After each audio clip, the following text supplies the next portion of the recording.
is the Google Authenticator. The Google Authenticator is an implementation of the two-factor authentication, which is a means of making account logins more secure. In fact, in addition to username and password, it requires a time-based one-time code that can only be generated by the legitimate owner by means of a hardware device. This feature is available through menu System 2FA Login Protection. To enable this option, you should first download the Google Authenticator app on your iOS or Android smartphone. When the app is installed, you should initialize it by scanning the QR code displayed in this page.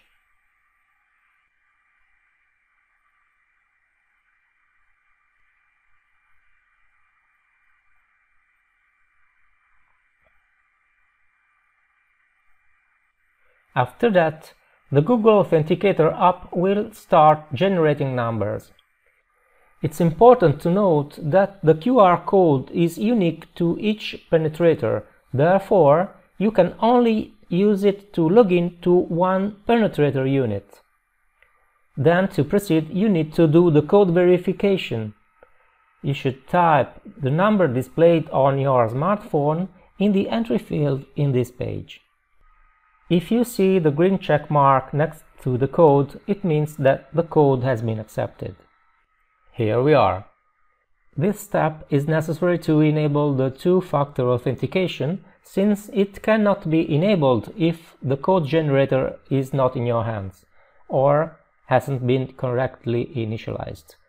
If the code verification is unsuccessful or hasn't been performed, the Google Authenticator option remains disabled, and a warning message invites you to complete it.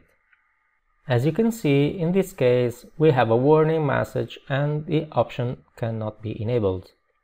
When you enter the right code, the Google Authenticator option can be enabled, and from this moment onwards, the penetrator login page requires an additional field, which is the Google Authenticator code that can be read on your smartphone.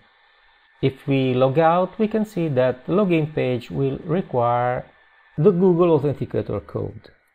If we omit this code, or if the code is not correct, the login is denied.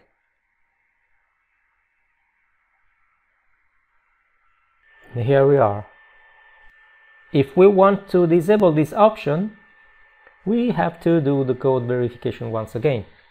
You have to remember that when this option is enabled, each time you want to log into your SecPoint Penetrator, you need to have your smartphone with you. In case of login problems, you need to contact the SecPoint support.